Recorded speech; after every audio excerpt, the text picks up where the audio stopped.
ఏ లెక్కలు ఎట్లున్నా బ్యాంకు లెక్కలు మాత్రం బరాబరుగా ఉంటాయి. 5 పైసలు 10 పైసలు 15 పైసలతో సహా లెక్క కడతాయి.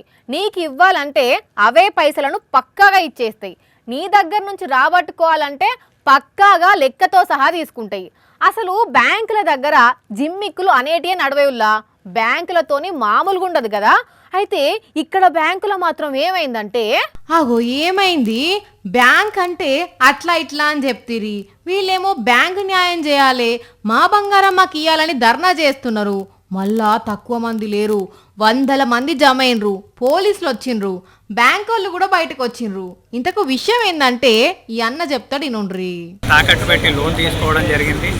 బ్యాంక్ అధికారులు ఎవరో కొందరు దాన్ని మాయం చేసినట్టు ఈ మధ్యలో మీడియా ద్వారా తెలిసింది. 410 మంది బాధితులు ఉన్నారు, గోల్డ్ లోన్ బాధితులు.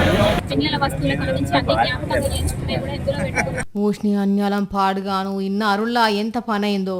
మంచిర్యాల జిల్లా చెన్నూరులున్న SBI బ్యాంకుల వీళ్ళంతా బంగారం తాకట్టు పెట్టి లోన్ తీసుకుంటే క్యాషియర్ అట వీళ్ళ బంగారాన్ని వేరే దగ్గర తాకట్టు పెట్టి డబ్బులు తీసుకోవడమే కాకుండా ఇంకా లిక్విడ్ క్యాష్ ₹1 తీసుకొని పత్తకు లేకుండా పోయిండట.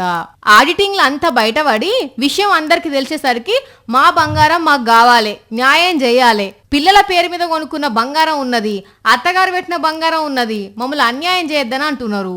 మరి ఎప్పుడు ఆ దొంగ క్యాషియర్ని ఎప్పుడు పట్టుకుంటారని పోలీస్ సార్ని అడిగితే ప్రధాన నిందితుడిని పట్టుకోవడానికి మేము సెర్చ్ చేస్తున్నాము, త్వరలో అతడు దొరుకుతాడు.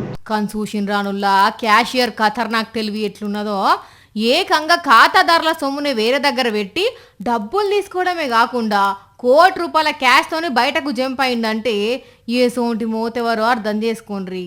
మరి ఎప్పుడు పట్టుకుంటారో, ఎత్తుకపోయిన కిలోల కొద్ది బంగారాన్ని ఎట్లా తెస్తారో కానీ పాపం ఖాతాదారులకైతే కంటి మీద కునుకు లేకుండా అయింది పోండ్రి.